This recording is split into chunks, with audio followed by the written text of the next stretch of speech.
मेरे प्यारे दोस्तों, आप लोगों का एक बार फिर से स्वागत है आपके अपने सफलता के द्वार ITI नगर में।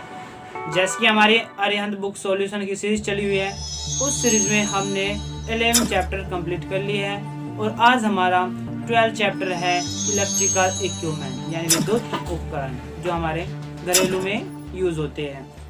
तो अगर आपको पीछे के लेक्चर देखने हैं तो आप प्लेलिस्ट में जाकर वहाँ पर आपको सभी लेक्चर सीरीज वाइज मिल जाएगी और उस प्लेलिस्ट का जो लिंक है वो आपको डिस्क्रिप्शन बॉक्स में मिल जाएगा। तो देरी ना करते हुए बढ़ते हैं हम आज के फर्स्ट क्वेश्चन की ओर। देखिए, इस चैप्टर में टोटल क्वेश्चन हमारे 60 है, जिसे हमने 3 पार्ट में डिवाइड कर लिया है, जो लेक्चर बन जाते हैं हमारे 12.1, 12.2, 12.3। उसमें हम 20 क्वेश्चन उसमें डिवाइड कर लिए हैं।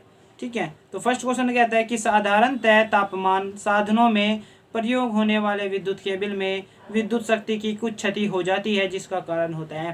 देखिए, कह रहा है कि जो विद्युत केबल है उसमें जो हमारी ऊर्जा व्यय होती है वो किस कारण होती है। वो होती है जो उसमें धारा होती है, उसके तपन के जो ऊर्जा होती है वो होती है। देखिए, जो ऑप्शन बी में कहता है विद्युत धारा जनित ऊष्मा के कारण उसमें जो शक्ति है उसकी व्यय होती है। तो ऑप्शन बी इसका राइट आंसर बन जाता है। बढ़ते हैं नेक्स्ट क्वेश्चन की ओर। नेक्स्ट क्वेश्चन में कहा है कि विद्युतापक में प्रयोग होने वाला ऊष्मारोधी चालक अचालक पदार्थ है। देखिए, जो हमारा विद्युत तापक होता है उसमें पूछ रहा है कि जो ऊष्मारोधी है, जो ऊष्मा को आने जाने से रोकता है, वो अचालक पदार्थ कौन सा होता है। वो होता है हमारा पोर्सलेन यानी चीनी मिट्टी। ऑप्शन बी इसका राइट आंसर बनता है, चीनी मिट्टी यानी पोर्सलेन। बढ़ते हैं नेक्स्ट क्वेश्चन की ओर। नेक्स्ट क्वेश्चन में कहा है कि प्रचालन वोल्टेज की उपस्थिति में विद्युत उपकरणों में लघु पथ होने पर दोष का निवारण क्यों नहीं किया जा सकता है। देखिए, कहता है कि प्रचालन वोल्टेज यानी वोल्टेज सप्लाई हमारी चली हुई है और अगर हमारा कोई उपकरण है उसमें शॉर्ट सर्किट हो गया है तो शॉर्ट सर्किट में हमें उपकरण को ठीक क्यों नहीं करना चाहिए, उसका क्या कारण है। देख, अगर हम शॉर्ट सर्किट में उसे ठीक करेंगे तो हमारा जो उपकरण है वो हमारा खराब हो सकता है। ऑप्शन देख लेते हैं। जो ऑप्शन ए में कह रहा है उच्च लघु पथ धारा मापक उपकरण को खराब कर सकती है, यही इसका राइट आंसर बनता है। ऑप्शन ए इसका राइट आंसर हो जाता है। बढ़ते हैं नेक्स्ट क्वेश्चन की ओर। नेक्स्ट क्वेश्चन में कहा है कि एक घरेलू ऊष्मा उपकरण में सामान्यतः ऊष्मक तंतु का तापमान क्या होता है। देखिए, जो हमारा घरेलू ऊष्मा उपकरण होता है उसमें सामान्यतः जो हमारा तंतु होता है, एलिमेंट होता है, उसका तापमान पूछा है क्या होता है। वो होता है 550 से 900 डिग्री सेल्सियस। कितना, 550 से 900 डिग्री सेल्सियस, जो ऑप्शन ए में कहा है। बढ़ते हैं नेक्स्ट क्वेश्चन की ओर। नेक्स्ट क्वेश्चन में कहा है कि रोड प्रकार के रूम हीटर का हीटिंग एलिमेंट बना होता है। ये जो रोड प्रकार का हमारा हीटर होता है जो हम रूम में यूज़ करते हैं उसका एलिमेंट पूछा है। देखिए, मैं आपको बता देता हूँ, जो भी हमारे ऊष्मक प्रकार के उपकरण होते हैं उनके अधिकतर जो एलिमेंट बने होते हैं वो हमारे नाइक्रोम के ही बने होते हैं। तो यहाँ पर भी इसका राइट आंसर बनता है नाइक्रोम, ऑप्शन ए। बढ़ते हैं नेक्स्ट क्वेश्चन की ओर। नेक्स्ट क्वेश्चन में कहा है कि सावधानी के तौर पर heater, electric iron water heater में प्रयोग होने वाले ऊष्मक तंतु के तापक्रम को खालिस्तान से अधिक नहीं होना चाहिए। देख, जो हम उसमें ऊष्मक तंतु फिल्म एलिमेंट यूज कर रहे हैं उसका तापक्रम पूछ रहा है किससे अधिक नहीं होना चाहिए। वो हमारा 1035 डिग्री सेल्सियस से अधिक नहीं होना चाहिए, जो ऑप्शन डी में कहा है। ये राइट आंसर बन जाते हैं। देखते हैं नेक्स्ट क्वेश्चन में क्या है। नेक्स्ट क्वेश्चन में कहा है कि ISI के अनुसार विद्युतीय जल हीटर व इसे संपर्कित करने वाले केबल के बीच इंसुलेशन प्रतिरोध कितना होना चाहिए। देखिए, जो हमारे विद्युतीय जल हीटर है और उसमें केबल है, उन दोनों बीच केबल और हीटर के बीच में इंसुलेशन पूछा है कितना होना चाहिए। वो हमारा होना चाहिए 0.01 किलो ओम। कितना, 0.01 किलो ओम ये हमारा प्रतिरोध होना चाहिए इंसुलेशन का, जो राइट आंसर बनता है ऑप्शन डी। बढ़ते हैं नेक्स्ट क्वेश्चन की ओर। नेक्स्ट क्वेश्चन में कहा है कि आपको संग्राहक प्रकार के वाटर हीटर की मरम्मत करनी है जिसके गर्म जल में भाप है। देखिए, संग्राहक प्रकार का हमारा वाटर हीटर है और उसके गर्म जल में भाप है। इस समस्या के लिए संभावित उपचार खालिस्तान की जांच से क्या ज्ञात की जा सकती है।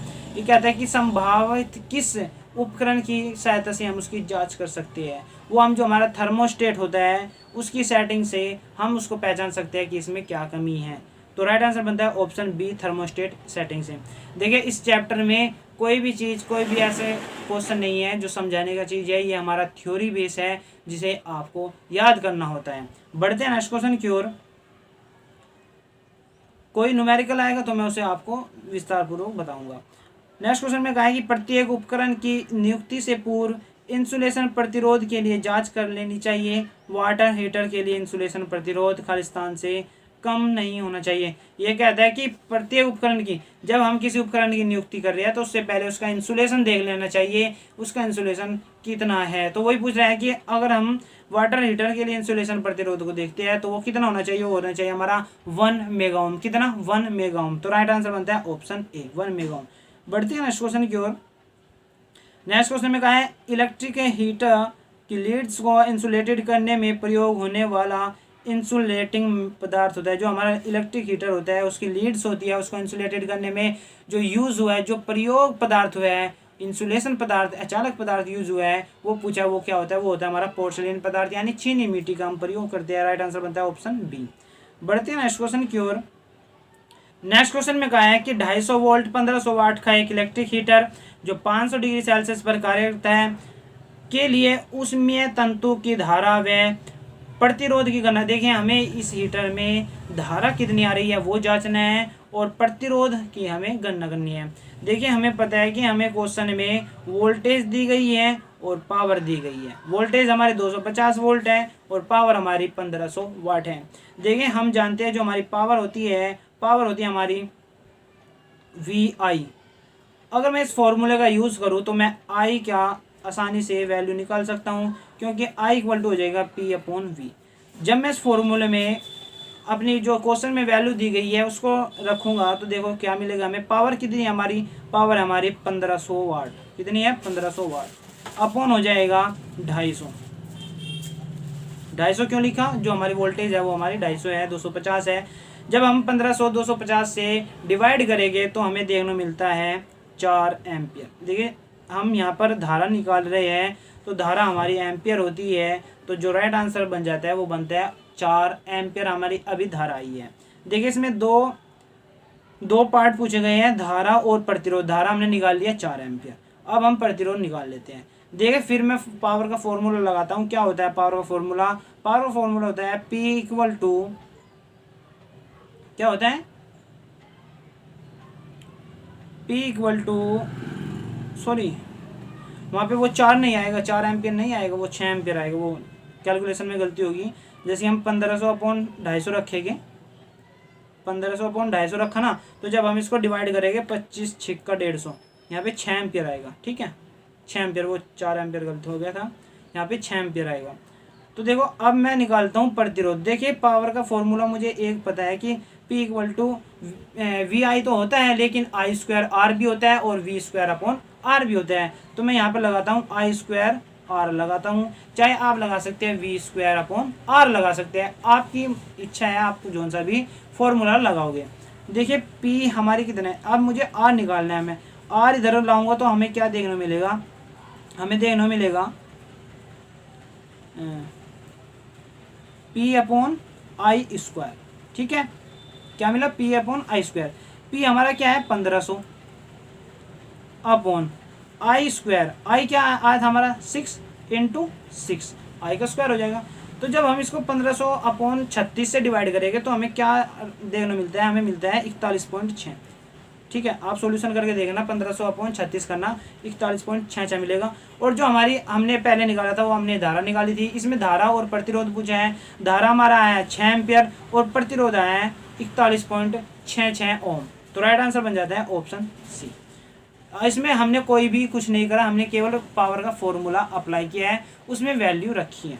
बढ़ते हैं नेक्स्ट क्वेश्चन की ओर।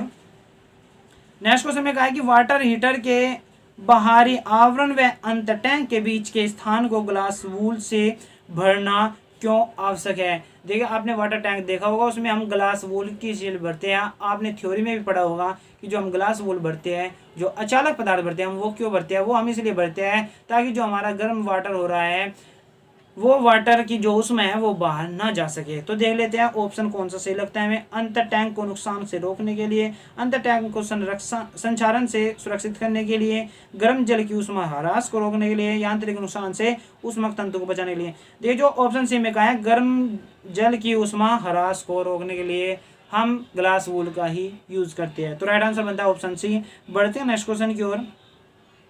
नेक्स्ट क्वेश्चन में कहा है कि वाटर हीटर आवरण के ऊपर लगे गलनीय प्लग का उद्देश्य क्या होता है।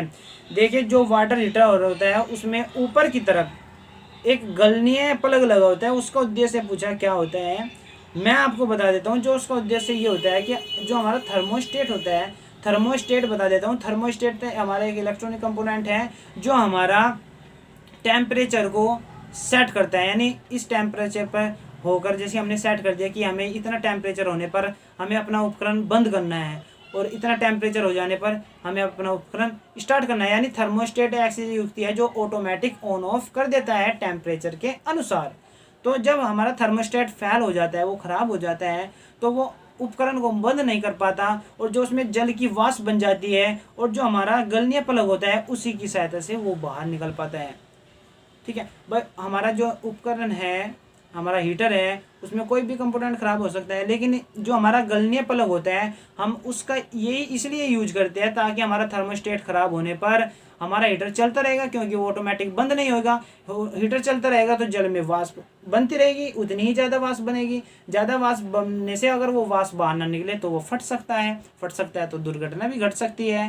तो अगर वो फट सकता है तो उसका यही कारण है कि जो वो फटे ना, इस कारण को रोकने के लिए हम उसमें गलनीय प्लग का यूज़ करते हैं। तो ऑप्शन में देखो, जो ऑप्शन बी कहता है थर्मोस्टेट की असफलता की स्थिति में टैंक के अंदर के वाष्प दाब को मुक्त करता है, इसलिए हम गलनीय प्लग का यूज़ करते हैं। ऑप्शन बी इसका राइट आंसर बन जाता है। बढ़ते हैं नेक्स्ट क्वेश्चन की ओर। नेक्स्ट क्वेश्चन में कहा है हीटर में नियंत्रक नॉब के न्यूनतम तापक्रम सेटिंग पर नए थर्मोस्टेट के संपर्कों के बीच प्रतिरोध का मान क्या होता है। ये कहता है कि न्यूनतम तापक्रम सेटिंग और नए थर्मोस्टेट के बीच में प्रतिरोध कितना होता है। वो हमारा 0 और कुछ ओम हो सकता है, यानी 0 भी हो सकता है, कुछ ओम भी हो सकता है पॉइंटों में, जो ऑप्शन बी में कहा है। राइट आंसर ऑप्शन बी बन जाता है। बढ़ते हैं नेक्स्ट क्वेश्चन की ओर। नेक्स्ट क्वेश्चन में कहा है कि 15 नंबर है, एक नंगे उसमें तंतु से युक्त इलेक्ट्रिकल स्टोव के संचालक तापक्रम का परास निम्न में से कौन सा है। देखिए नंगे उसमें तंतु पूछ रहा है, उसका इलेक्ट्रिकल स्टोव के संचालक तापक्रम पर परास पूछ रहा है कितना होता है। वो परास होता है हमारा 750 से 900 डिग्री सेल्सियस, जो ऑप्शन सी में दिया है 750 डिग्री से 900 डिग्री सेल्सियस। बढ़ते हैं नेक्स्ट क्वेश्चन की ओर। नेक्स्ट क्वेश्चन में कहा है स्वचालित इलेक्ट्रिक आयरन में पेंदी के प्लेट पर ब्लिस्टर होने का मुख्य कारण क्या है। देखिए जो इलेक्ट्रिक हमारी ऑटोमेटिक इलेक्ट्रिक आयरन होती है उसमें पूछा है जो हमारी पेंदी के प्लेट पर ब्लिस्टर होता है वो किस कारण होता है, उसका मुख्य कारण क्या होता है। वो इसलिए होता है कि जब हमारी अत्यधिक ऊष्मा हो जाती है तब वो हमारा जो ब्लिस्टर होता है वो उस पर हो जाता है। तो ऑप्शन बी इसका राइट आंसर बन जाता है। बढ़ते हैं नेक्स्ट क्वेश्चन की ओर। नेक्स्ट क्वेश्चन में कहा है कि इलेक्ट्रिक आयरन की मानक पावर रेटिंग में उपलब्ध होती है। जो हमारी इलेक्ट्रिक आयरन होती है वो कौन सी रेटिंग में उपलब्ध होती है, वो हमारी 1000 वाट्स में आपको देखने को मिल जाएगी, जो ऑप्शन ए कहता है 1000 वाट्स। तो राइट आंसर बनता है ऑप्शन ए। बढ़ते हैं नेक्स्ट क्वेश्चन की ओर। नेक्स्ट क्वेश्चन में कहा है स्वचालित इलेक्ट्रिक आयरन में थर्मोस्टेट का कार्य क्या है। मैंने आपको बताया जो हमारा थर्मोस्टेट होता है उसका यही कार्य होता है, वो टेम्परेचर के अनुसार हमारे उपकरण को ऑन और ऑफ करता रहता है। जो देखिए जो ऑप्शन सी कहता है ऑन और ऑफ स्विच द्वारा ऊष्मा नियमित करना, यही स्वचालित इलेक्ट्रिक आयरन में थर्मोस्टेट का कार्य होता है। तो राइट आंसर बनता है ऑप्शन सी। बढ़ते हैं नेक्स्ट क्वेश्चन की ओर। नेक्स्ट क्वेश्चन में कहा है स्वचालित विद्युत प्रेस में तापमान नियंत्रक युक्ति होती है। देखिए अभी अभी क्वेश्चन पढ़ा हमने, थर्मोस्टेट का हम स्वचालित में क्यों यूज करते हैं, उसे ऑन ऑफ करने के लिए जो हमारे तापमान के अनुसार होता है। तो ये पूछा है जो स्वचालित विद्युत प्रेस है उसमें तापमान नियंत्रण युक्ति कौन सी होती है, वो हमारी थर्मोस्टेट होती है, जो ऑप्शन बी कहता है थर्मोस्टेट इसका राइट आंसर बन जाता है। बढ़ते हैं नेक्स्ट क्वेश्चन की ओर। 20 क्वेश्चन हमारा आज का लास्ट क्वेश्चन होगा। कहता है कि विद्युत प्रेस में प्रेशर प्लेट का कार्य है। ये जो हमारी प्रेशर प्लेट होती है उसका कार्य पूछ रहा है। जो हमारी सोल प्लेट होती है और जो हमारा एलिमेंट होता है, हीटिंग एलिमेंट होता है, जो हीटिंग तंतु होता है, उसको वो एडजस्ट करने में हमारी सहायक होती है जो प्रेशर प्लेट होती है।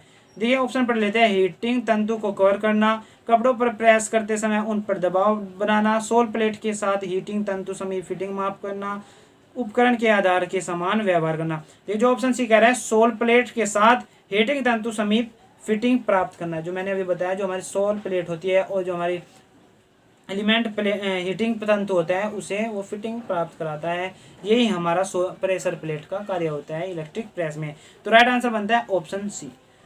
तो मेरे प्यारे दोस्तों, आज का लेक्चर हम इसी क्वेश्चन के साथ में समाप्त करते हैं। इस चैप्टर का ये लेक्चर हमारा फर्स्ट है। आपको इस चैप्टर के 2 और लेक्चर मिलेंगे जो आने वाले 2 दिनों में आपको मिल जाएंगे। देखिए, मैं आपको बता देता हूँ कि आपको भी मालूम है कि हम पिछले 1 महीने से हमने जो अरिहंत बुक है फर्स्ट ईयर का, हमने उसके जो ऑब्जेक्टिव टाइप क्वेश्चन है उसका सॉल्यूशन चला रखा है। मुझे उम्मीद है आपको ये वीडियो अच्छी लग रही होगी, लेक्चर आपको अच्छे लग रहे हो, ऑब्जेक्टिव टाइप क्वेश्चन आपको अच्छे से समझ में आ रहे होंगे। और मुझे उम्मीद है आज का भी लेक्चर आपको पसंद आया होगा। अगर आपको अच्छे से समझ आया है तो वीडियो को लाइक करें, और अपने दोस्तों को भला चाहते हैं तो वीडियो को शेयर करें, और आने वाले 12.2 का समय पर नोटिफिकेशन पाने के लिए हमारे ITI नगर सब्सक्राइब करें और घंटी का बटन दबाएं। तो मिलते हैं नए लेक्चर के साथ 12.2 में। इसलिए tata and bye bye. Press the bell icon on the YouTube app and never miss another update.